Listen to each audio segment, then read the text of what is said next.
Hari ini, tangkaplah suatu nubuat 3 bahkan, yang akan membuat hati Anda kembali semangat. Dan ini nubuatan untuk pekerjaan kita.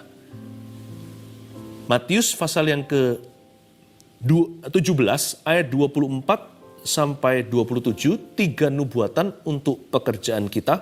Sambil dibuka saya jelaskan nubuatan itu apa. Kenapa ada kata nubuat? Banyak orang alergi dengan ini karena kita seringkali dapat pengalaman yang kurang menyenangkan. Karena banyak sekali pihak-pihak yang menyalahgunakan nubuatan. Padahal nubuatan itu indah. Nubuatan itu artinya 2. Foretelling, F-O-R-E-T-E-L-L-I-N-G. Foretelling itu prediksi.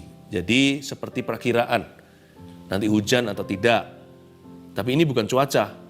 Tapi perakiraan tentang apa yang Tuhan mau kerjakan. Nah itu harus digenapi. Maksud saya itu harus diteguhkan dengan pengenapan. Terima saja asal tidak melanggar firman. Kalau memang Tuhan bicara pasti terjadi. Kalau tidak terjadi Tuhan tidak ngomong apa-apa berarti. Tapi ada satu lagi yang namanya forthtelling. F-O-R-T-H-T-E-L-L-I-N-G. Forthtelling itu adalah menjadi kepanjangan lidah Tuhan. Jadi untuk masa kini bukan untuk masa depan. Kata-kata seperti Jesus loves you, jikalau diucapkan tepat waktu kan Tuhan suruh. Apalagi terhadap orang yang sebentar lagi mau bunuh diri, itu bisa menyelamatkan nyawa. Sekalipun gak ada suara seperti demikian firman Allah atau aku berkata. Tapi perkataan yang tepat guna dan tepat waktu. Itulah nubuatan juga, foretelling, tidak memperkirakan apa-apa, tidak memprediksi sesuatu. Tetapi suatu getaran hati Kristus yang bisa dirasakan, Tuhan sedang punya pikiran ini dan Tuhan sedang berkata demikian. Nah saya harap Anda mendapatkan foretelling juga, yaitu lewat saat teduh. Khususnya untuk pekerjaan. Pekerjaan ini bukan hanya berbisnis atau yang business owner saja. Segala profesi, termasuk ibu rumah tangga adalah pekerjaan bukan? Mahasiswa, sekolah, setiap kita selalu punya panggilan. Kita buka dulu Matius 17 ayat 24 sampai 27, Yesus membayar bea untuk bait Allah. Saya baca, ketika Yesus dan murid-muridnya tiba di Kapernaum, itu ministry base atau markas besarnya Tuhan Yesus dalam pelayanan, datanglah pemungut bea bait Allah kepada Petrus dan berkata, apakah gurumu tidak membayar bea 2 dirham itu? Jawabnya, memang membayar. Dan ketika Petrus masuk rumah, Yesus mendahulunya dengan pertanyaan. Karena Yesus maha tahu ya, jangan lupa. Sebelum ditanya, Tuhan sudah tahu dulu. Apakah pendapatmu Simon? Dari siapakah raja-raja di dunia ini memungut bea dan pajak? Dari rakyatnya atau dari orang asing? Jawab Petrus, dari orang asing. Maka kata Yesus kepadanya, jadi bebaslah rakyatnya. Yesus ini lagi ditarik bea cukai, bea bait Allah. Karena sistem pemerintahan mereka religi. Tapi Yesus itu yang punya bait suci. Masa bayar? Tapi Tuhan Yesus tidak mau menjadi batu sandungan. Yesus tetap membayar pula. Padahal dia yang punya bumi dan sorga. Betapa baik ya rendah hati Tuhan itu ya. Mari kita contoh itu sedikit. Saya kasih pesan-pesan ekstra. Ayat 27. Tetapi supaya jangan kita menjadi batu sandungan bagi mereka, pergilah memancing ke danau. Dan ikan pertama yang kau pancing tangkaplah dan bukalah mulutnya. Wow! Maka engkau akan menemukan mata uang 4 dirham di dalamnya. 2 dirham plus 2. Ambillah itu dan bayarkanlah kepada mereka, bagiku 2 dirham dan bagimu juga 2 dirham selebihnya. Ini luar biasa. Karena ini menunjukkan the omnipotence of Jesus Christ. Keilahian Tuhan Yesus. Yesus itu bukan nabi. Yesus itu Allah, anak Allah yang maha tinggi. Omnipotence itu artinya kemahakuasaannya. Tuhan Yesuslah yang menaruh koin itu di dasar lautan. Ikan yang ditangkap oleh Petrus adalah ikan dalam laut. Bukan hanya ikan di dalam laut, ikan lautan dalam. Yesus yang taruh di dalam situ. Pratanda bahwa Tuhan Yesus kita itu memang Allahnya bumi, langit, dan lautan. Jadi jangan sembah apa-apa lagi, Tuhan itu komplit dan lengkap. Nggak usah kita cari sesuatu superstisi atau suatu keyakinan-keyakinan yang tidak terbukti. Yesus itu mendominasi bahkan ikan di lautan. Tuhan bisa taruh koin di dalam sana. Ini bukan magic show, ini mujizat. Coba bayangkan dulu. Penting sebelum Anda terima nubuatan, karena nubuat harus selalu menunjuk kepada Dia, Sang Pencipta. Harus kepada Sang Penebus. Nubuatan harus mengarahkan mata ke Yesus. Coba saya bicara tentang pribadinya Tuhan dulu dan keilahiannya. Supaya Anda dan saya taruh percaya, bukan taruh keyakinan pada diri sendiri, apalagi manusia. Yesus itu luar biasa. Dia bisa taruh di sana. Dia itu mendominasi bahkan makhluk hidup di bawah bumi. Berada di tempat yang low, the lower world, even the lower world belongs to Him. Bahkan bumi di kolong langit ini bukan hanya di kolongan, tapi sampai di kolongannya bumi sampai yang paling bawah itu dominasinya Tuhan Yesus. Tidak ada sesuatu di luar jangkauannya, itu sudah pasti. Baik yang di sungai, di laut, di langit, di atas, di angkasa, di bumi, di seluruh pelosok dunia. Gak ada yang luput dari jangkauannya. Berarti Tuhan sanggup menolongmu, bukan? Tuhan sanggup menolong Anda. Dan bukan hanya itu juga menunjukkan the omniscience of Jesus atau kemahatahuannya. Selain Tuhan yang menaruh koin itu di bawah lautan, di dalam perut ikan, di dalam mulutnya, ya, bukan hanya itu saja, Tuhan juga tahu ikan itu di mana. Tuhan tahu bahkan ikan itu di mana. Jadi tidak heran Dia bisa mengerti berapa jumlah rambut di kepala kita. Alkitab mengatakan Dia menghitung rambut di kepalamu. Itu bukan dihitung jumlahnya berapa ratus ribu hair yang ada di kepala ini. Tapi masing-masing lembaran seutas rambut yang jatuh ke bumi, itu ada nomornya di hadirat Allah. Jadi hari ini waktu Anda sisiran tidak hati-hati, yang kecantol di sisir itu adalah rambut nomor 400.567. Atau itu mungkin rambut yang ke-29.349. Ada barcode-nya. Begitu telitinya Tuhan, bukan hanya maha kuasa. Dia maha tahu, bukan hanya maha tahu untuk menghakimi bumi. Ayo, I know what you did last summer. Aku tahu apa yang kamu lakukan di tempat tersembunyi. Tapi Dia itu teliti. Rencananya itu detil dalam hidupmu. Dia perhatikan bahkan burung pipit di udara. Kenapa kita worry? Hanya karena kita belum mengalami mujizat, kita sedang dalam ujian. Tetaplah tabah, saudara. Tuhan kita itu tahu di mana Anda berada. Saat teduh seperti ini, nggak sampai 1 jam. Mana bisa saya nubuatkan satu-satu setiap orang. Fungsi daripada kata-kata pengetahuan, fungsi daripada nubuatan adalah untuk menggugah semua orang sisanya bahwa Tuhan tahu where you are in this life. He knows your struggles too. Dia ngerti pergumulan Anda sesungguhnya itu apa. Duduk perkaranya di mana, solusinya di mana. Dia tahu waktu ilahi kairosnya kapan Tuhan akan menolongmu. Ya, ini saya kalau baca begini saya nggak habis-habis bisa merenung betapa hebatnya Tuhan kita. Please jangan sembah yang lain kecuali Yesus Tuhan. Karena hanya Dialah Allah alam semesta. Semesta langit dan bumi memuji Dia. 3 nubuatan untuk pekerjaan kita mulai di ayat 27 dulu. Tetapi supaya jangan kita menjadi batu sandungan bagi mereka. Pergilah memancing ke danau. Garis bawah itu. Perintah Tuhan yang pertama itulah nubuatan pertama untuk pekerjaan kita. Tuhan berkata begini, pergilah memancing. Pergilah memancing. Ke danau secara spesifik. Spesifikasi bagi Kefas atau Petrus. Karena dia nelayan, ya ke danau bukan ke kantor. Bukan ke sawah ladang itu petani. Bukan ke kebun buah-buahan. Karena dia bukan tukang anggur.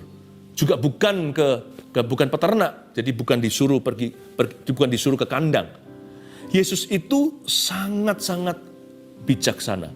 Tuhan berkata, Simon, pergilah ke danau. Tapi perintahnya adalah, pergilah memancing ke danau. Sesuai dengan profesinya. Saya merasakan ada getaran suara Allah untuk setiap orang dalam pekerjaannya. Yang ke-1 tulis ini, bekerjalah di ladang Allah. Maksudnya apa Pastor Philip? Berarti saya harus jadi pendeta. Ladang Allah itu luas, Tuhan itu loh. Allahnya langit, bumi, semesta alam, dan lautan. Angkasa raya, semuanya ini kecil di tangannya, dia maha besar. Kalau saya bilang, bekerjalah di ladang Allah, itu di pekerjaan Anda, bukan disuruh jadi pendeta. Pendeta ya di gereja. Pendeta bekerja di kantor gereja, di kantornya. Tapi kita semua punya pelayanan, yaitu pekerjaan kita. Bekerjalah di ladangnya. Mulai hari ini, inilah kehendak Allah. Tuhan ingin Anda untuk melihat panggilanmu di mana Anda ditempatkan selama tempat itu halal dan benar. Kalau tempat itu adalah human trafficking, kalau itu tempatnya adalah kriminalitas, nah itu bukan dari Tuhan. Tapi sesuatu yang baik dan benar selalu dikuduskan, segalanya dikuduskan lewat doa dan firman. Di tempat Anda berpijak, itulah tanah Kanaan atau tempat perjanjian. Itulah covenant-mu dengan Tuhan Yesus. Bekerjalah di ladangnya karena Allah yang meletakkan Anda di sana. Bekerjalah sungguh-sungguh. Kalau Anda tidak kerja, jangan makan, kata firman Tuhan. Bekerjalah di ladang Allah.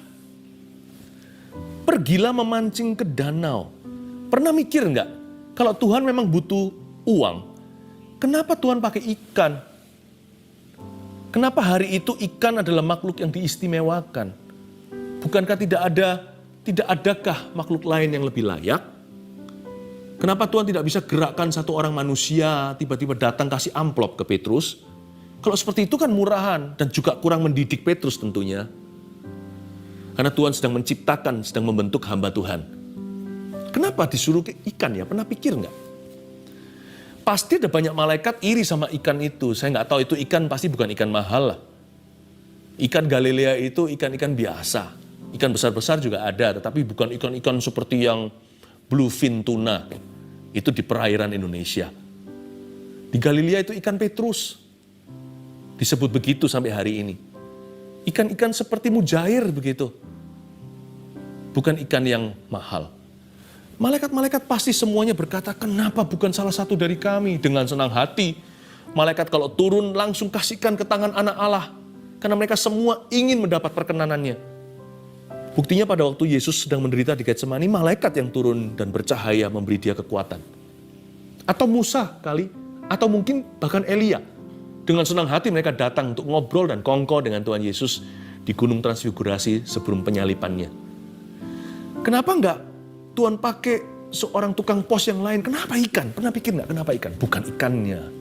Tuhan sedang memberi pesan kepada kita dan kepada Petrus saat itu. Tuhan sedang mendorong dan menunjukkan restu, mendemonstrasikan dukungan kepada profesi yang Petrus tekuni. Tuhan seolah-olah ingin bicara sama Petrus, yang rajin ya nak. Profesimu itu aku berkati. Itu juga ladangnya Allah. Nah, Petrus kan jadi rasul akhirnya. Jadi hamba Tuhan bukan? Kalau jadi hamba Tuhan kita semua hamba Tuhan. Jadi pendeta maksudnya. Iya, tapi Petrus jadi pendeta setelah dia responsibel dulu. Dia dipilih khusus oleh Tuhan, disisihkan. Bukan karena dia gagal bekerja. Ingat ya, Petrus meninggalkan jala ketika dapat 153 ikan. Dan dia berkata, pergilah daripadaku, aku orang berdosa. Ikannya besar-besar. Dia tiba-tiba kejatuhan bintang kejora. Luar biasa diberkati profesinya. Justru di puncak berkat, Petrus berkata, aku lepaskan semua dan kuanggap sampah. Aku mengikut Yesus menjadi penjala manusia. Jangan alasan. Aku lepas, karena kerjaan kita gagal, kita mau melayani Tuhan. Melayani Tuhan itu di kerjaan. Nanti akan ada orang-orang yang melayani di kerjaan dan disertai Tuhan, yang Tuhan berkata, cukup, kamu menjadi full timer. Tapi hanya segelintir orang saja. Jangan jadikan alasan melayani Tuhan sebagai kamuflase karena kita tidak mau sungguh-sungguh bekerja di bidang kita. Tuhan bilang sama Petrus seperti ini, Petrus, Kefas, anakku, muridku, bekerjalah di ladang. Kenapa dia memilih ikan? Karena dia ingin memberi pesan bahwa Tuhan berkenan kepada profesi nelayan. Apa profesimu? Percayalah, bekerjalah dengan sungguh-sungguh, dengan hati yang berkenan. Jaga hati, jaga kekudusan. Ikut Yesus. Ya. Melekat pada Tuhan. Nanti lihat ya, pulang dari tempat kerja Anda membawa lebih dari sekedar paycheck Anda. Anda membawa restunya Tuhan Yesus. Membawa perkenanan Allah. What you bring home is not paycheck atau salary atau gaji. Yang Anda bawa pulang, blessing. Beyond your salary. Melebihi gaji Anda. Anda pulang membawa sebuah perkenanan Allah. Bekerjalah di ladangnya. Serius mulai hari ini. Saya ngomong begini, membeberkan karpet merah. So, saya merasakan kita semua terlalu tenggelam di dalam pandemi. Satu persatu mulai beralasan dan berkata, iya lagi sepi dan sebagainya. No. Bunga bakung itu berkembang di padang yang gersam. Ayo, bangkitkan semangat. Kan saya sudah janji tadi. Ini nubuat yang membangkitkan semangat. Karena kata nubuatan itu juga berarti membangun semangat orang. Itu salah satu fungsi nubuatan. Building someone's faith. Membangun iman. Ayo, jangan beralasan. Aku bekerja di ladangnya. Karena Tuhan akan berkati. Yang kedua, kita lihat kembali di ayat 27 tadi. Tapi supaya jangan kita menjadi batu sandungan bagi mereka, pergilah memancing ke danau, lalu ke berikutnya, dan ikan pertama yang kau pancing, tangkaplah dan bukalah mulutnya, maka engkau akan menemukan mata uang 4 dirham di dalamnya. Garis bawah, ikan pertama yang kau pancing, bukan coba-coba. Poin kedua, saya rasakan ini nubuatan untuk kita. Saya nggak bisa jelaskan panjang lebar, secukupnya ala kadarnya. Tapi tangkap aja, ini kalimat-kalimat hikmat. Anda tangkap, taruh di hati, besok bekerja, terngiang-ngiang di dalam kepala. Ya, berimanlah dan bukan coba-coba. Waktu Anda bekerja, berimanlah. Jangan hanya bekerja. Jangan hanya, memang betul, jangan hanya berdoa. Kalau orang yang mau berdoa nggak bekerja, jangan makan, kata Paulus di Tesalonika. Tapi sebaliknya, jangan hanya bekerja saja, kayak orang ateis saja.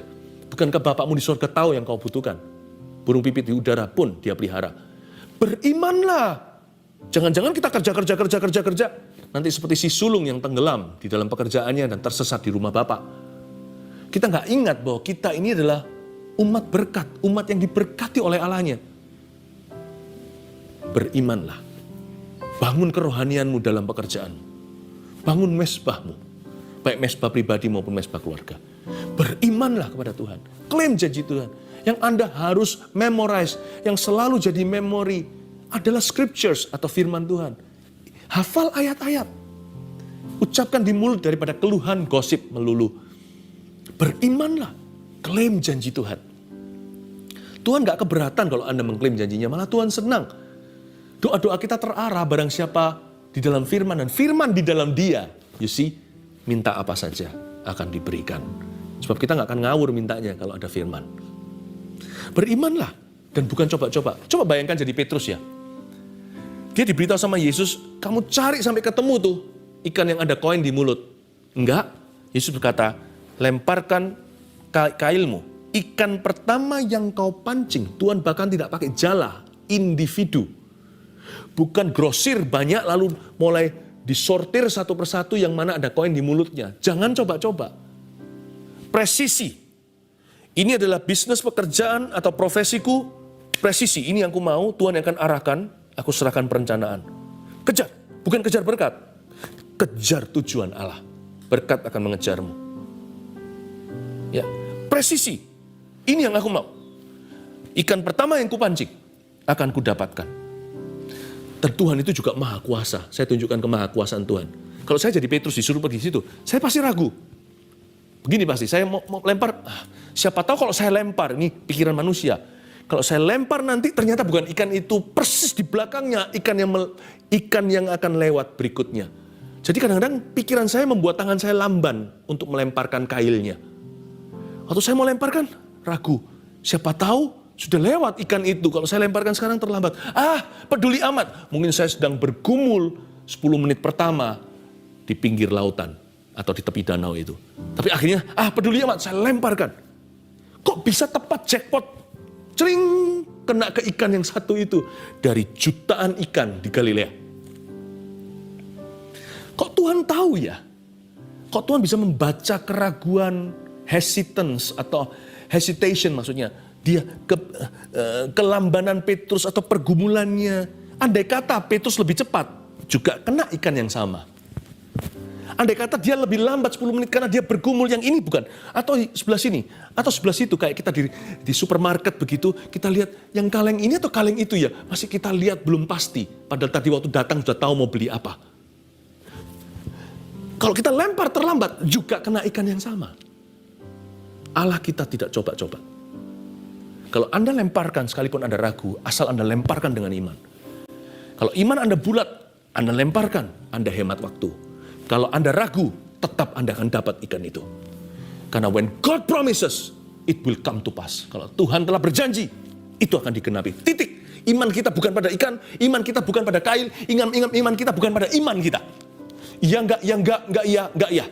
Iman kita pada Dia yang menjanjikan. Berimanlah, jangan coba-coba dalam hidup ini. Sekolah juga sama. Go for your dream.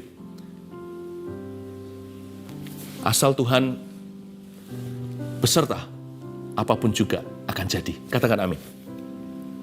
Terakhir, di kalimat yang terakhir pula, ambillah itu dan bayarkanlah kepada mereka, bagiku dan bagimu juga, 4 dirham, 2 dan 2. Garis bawahi, ambillah itu dan bayarkanlah, ambillah itu dan bayarkanlah. Saya kalau renungkan firman ya, saya ulang-ulang. Ambillah itu dan bayarkanlah. Tulis poin ketiga. Inilah nubuatan untuk pekerjaan Anda dan saya. Bayarlah dengan berkat-berkatnya. Hah? Bukannya bayar itu pakai cek, pakai uang? Iya, itu wujudnya. Tapi kita harus mengubah mentalitas kita. Saya tidak membayar itu dengan kemampuan saya. Saya hanya berusaha. Tapi berkat itu sumbernya adalah Allah. Harus mulai hari ini pengakuanmu diubah, attitude-mu ganti, sikap hati kita tidak sama. If I have to pay for anything, kalau saya harus membayar sesuatu, apapun itu juga. Kalau bahkan saya harus menabur, Alkitab mengatakan dialah yang menyediakan benih bagi sang penabur. Segala sesuatu, kata Roma, adalah dari Dia. Lalu oleh Dia dan untuk Dia. Bagi Dialah segala kemuliaan. Aku bayar dengan berkat-berkatnya. Jangan stres dan bunuh diri. Allah tidak mati. Pay with His blessings. Saya beritahu, Tuhan memang memilih profesi Petrus. Dan Dia berkata, aku kasih restu. Hai muridku, pergilah memancing karena kamu nelayan. Jadi jangan salah pergi ya, jangan ke sawah. Tidak ada berkatku di sana kalau kamu ke situ. Jangan salah alamat. Kalau aku memanggilmu jadi nelayan, di danau lah ada harta karunmu. Kalau Tuhan memanggil Anda di perkantoran, jangan ke danau, di sana nggak ada berkatmu. Berkatmu di kantormu. Di mana kita ditempatkan, disitulah Allah menyimpan. Kalau masih berlamban-lamban, bekerjalah di ladangnya. Di ladang Allah, berimanlah. Dan Tuhan memang memakai Petrus profesinya untuk menangkap ikan itu. Tapi tahukah Anda, hari itu ada satu ikan yang so happy. Karena ikan itu nggak mati, dijual di pasar, diambil. Karena Tuhan nggak suruh, kamu tangkap ikan itu, jual ikan itu, jadi duit, bayarkan. Tuhan nggak berkata, di ikan itu ada koin, kamu ambil koin itu, bayarkan. Ikan itu tidak ditulis, tapi Petrus pasti mengerti, kembalikan ke lautan. Tuhan tidak perlu membunuh untuk menghidupimu. Bayarkanlah. Apapun itu juga. Ngomong begini, kalau hari ini kita belum bisa, belum punya, asal kita sudah berusaha, asal kita sudah tulus sama Tuhan, asal kita sudah sungguh-sungguh hidup dalam kebenaran, aku akan sanggup membayarnya dengan berkat-berkatmu. Sekalipun lewat ikan, Tuhan memakai profesi Petrus, namun berkat itu datangnya bukan dari usahanya. Hari itu Petrus membayar bea, bukan dari ikan yang dijual oleh nelayan, karena nelayan harus jual ikan. Ikan itu hanyalah kendaraan. Petrus menemukan berkat Tuhan di dalam profesinya. Jadi tidak bisa sehari ini Kefas berbangga dan berkata, haha, bisnisku membuatku kaya. Pekerjaanku yang menyediakan semua yang kuperlukan. No. Pekerjaanmu itu hanyalah alasan Tuhan menyalurkan sesuatu. Anda harus berkata, semua ini, kata Roma, adalah dari Tuhan. Anda harus bisa berkata, anakku sekolah karena Tuhan. Gak peduli sana miskin siapa kaya. Setiap orang miskin di hadapan Allah. Yang ada di dunia ini hanyalah orang yang miskin dan lebih miskin di hadapan Tuhan. Gak ada konglomerat di matanya.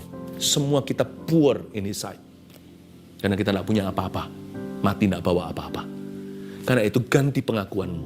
Termasuk orang yang tidak bisa lanjutkan sekolah. Jangan habis itu Anda stres setengah mati, depresi. Anda berkata, kalau Tuhan sekolahkan orang lain. Dan seolah-olah itu orang itu bisa sekolah karena keluarganya. Bukan. Tuhan memberkati orang baik maupun orang jahat. Allahku, ingatlah aku. Aku pasti bisa lanjut sekolah. Sekalipun orang tuaku tidak bisa sekolahkan, tidak punya dana. Tuhan akan sekolahkan. Lihat nanti kalau tidak gerbang pintu sorga terbuka bagi Anda, sesuatu terjadi. Waktu Anda berkata, I will pay with God's blessing. Tentunya nggak bisa ya. Kita pergi ke supermarket, swalayan, lalu kita berkata, saya bayar dengan berkat Tuhan. Ya nggak bisa. Anda harus pakai uang elektronik ya, atau pakai cash, harus bayar sesuatu. Tapi maksud saya adalah, secara kerohanian, cara pandang Anda harus berubah. Kalau beneran di masyarakat, ya harus bayar pakai nilai tukar. Tapi ingat mulai hari ini, bukan ikan Petrus yang membuat dia bisa bayar bea cukainya. Tapi karena Tuhan taruh koin di dalam profesinya. Through his profession, but not by his work. Through his profession, but not by his work. By the grace of God. Oleh karena kasih karunia Allah. 3 nubuatan untuk pekerjaan kita. Tangkap kalimat-kalimat ini. Nanti lihat hari-hari ke depan, Anda akan melihat, Anda akan menyaksikan 3 kalimat ini menuntun Anda seperti pelita dan terang bagi kaki dan jalan Anda. Bekerjalah di ladang Allah. Katakan terima kasih Tuhan untuk profesiku. Coba ngomong begitu. Terima kasih Tuhan untuk profesi saya. Ajarku setia. Ajarku tekun. Tidak gampang menyerah. Tahan banting dan tabah. 2, berimanlah dan bukan coba-coba. Katakan sama Tuhan, Tuhan Yesus, aku percaya akan janji-Mu. Yang ketiga, bayarlah dengan berkat-berkat-Nya. Percayalah, Tuhan tidak meninggalkan Anda. Amin.